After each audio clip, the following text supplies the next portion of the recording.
A fugitive wanted for the murder of a 12-year-old child is now in custody in Harris County.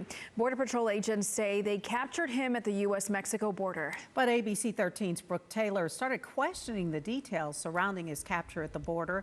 She found some critical information was left out and only confirmed after we started asking. Brooke? Right, because we're so close to the border, this is something that officials here deal with often. Today, I sat down with an expert on border security who spoke about just how easy it is for wanted suspects to get into Mexico and why he believes the suspect in this case went back into the United States. Terry Rivera, the suspect charged with capital murder who's been on the run for more than a week and managed to escape to Mexico, steps into a courtroom for the first time. He's accused of shooting his ex-girlfriend's 12-year-old son, Carlos Fernandez, through the window of their Cloverleaf apartment. 2 days ago, he was arrested at the U.S.-Mexico border. ABC 13 learned from multiple sources that Rivera had already been in Mexico for several days before he decided to cross back over into the U.S. Tony Liel is the former Texas Rangers chief and was in charge of border security. If they had a suspect with warrants and identified, all agencies would be looking for him. Every agency between here and the border, the Texas Department of Public Safety, the Rangers, U.S. Marshal Service. Their primary mission is checking individuals, Border Patrol, coming into the country.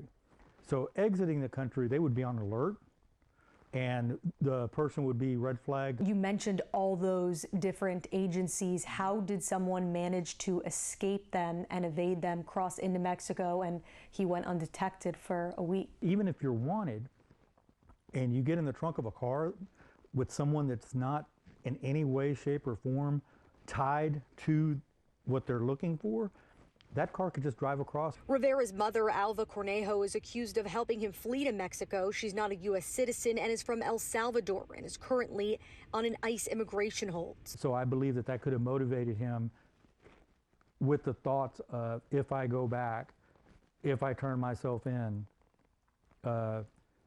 then perhaps my mother would be freed. U.S. Customs and Border Patrol released a statement congratulating themselves and their vigilance for the arrest. ABC 13 sources say a detailed tip, though, sent to Crime Stoppers led to the arrest, which Crime Stoppers has confirmed. At the river bridge crossing where he was arrested, he would have been arrested.